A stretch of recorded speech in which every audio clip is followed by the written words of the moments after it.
Hello, we are the Data Rocket Design team, and we are going to give an overview of our project for the 3 km Solid Propulsion Rocket Challenge for LASC 2021. In flight mechanics subsystem, we have three simulators. A simulator with 2 degrees of freedom, another with 6 degrees of freedom, and that cone, that is an aerodynamic coefficient generator for the 6 degree of freedom simulator.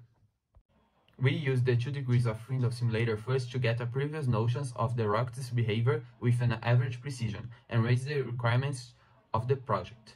And after the team gathered more accurate and updated data, we simulated with 6 degrees of freedom in order to seek more elaborated and accuracy analysis. Now talking about the simulation results, the predicted apogee is 2.7 kilometers. The minimum stacked margin is 2, we get this one from OpenRocket. The center of gravity we get from CATIA, these the values. The center of pressure is 180 centimeters, we get from this equation. The trajectory is this one, and others main values we get from the 6 degrees of freedom simulator. And here is our 6 degree of freedom simulator. It gave us the apogee and a lot of data as the trajectory, aerodynamic forces is our trajectory, is our aerodynamic forces. Now I'm going to talk about the propulsion subsystem. Our fuel consists of ammonium perchlorate, AP, hydroxylate liquid polybutadenes, HTPB, aluminium, and iron oxide. We use it due to its proximity to the IAE, the Institute of Aeronautics and Space, in order to professionalize the propulsion subsystem, and it's the same fuel used in the VLS and VS-50. A study was performed using CFD analysis with ANSI software to predict the rocket performance.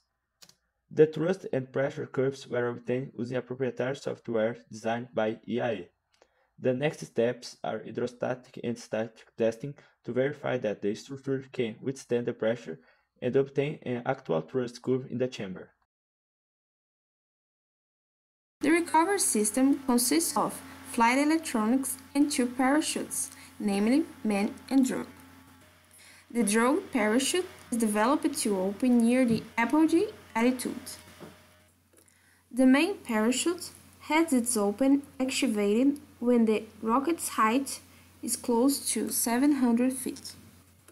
The flight electrons are composed of 2 easy mini altimeters, 2 9-volt batteries, 2 RBF switches, and wiring leading to the ignition charges in both parachute compartments.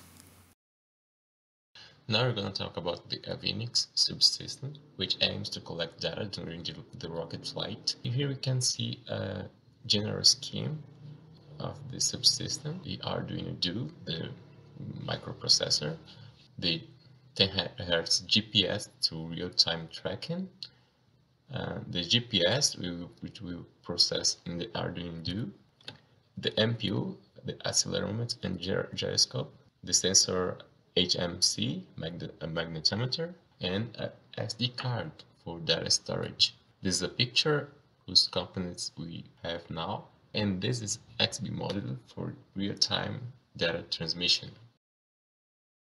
As for the airframe subsystem, the exterior of the rocket is made mainly out of glass fiber due to the tubes, but there are also aluminum fins and the steel engine. Here on the inside, there's the CubeSat with a 3U volume, the recovery subsystem, the electronic subsystem with the cameras, as well as some extra space for scientific experiments or technology demonstrations. For the realization of the structural analysis of the rocket, there are 2 main softwares. The first one, called FIMAP, developed by Siemens PLM software, was used to calculate the maximum von Mises stress on the fin. That is about 17.475 times lower than the material yield stress, which ensures that there will not occur any structural failure during the flight. The second software is the Solid Edge, which was used to analyze, for example, the possible snapping of the spine, which ensures that the rocket recovery process will proceed as desired. Here we conclude our presentation, and our team would like to thank you all for your attention so far.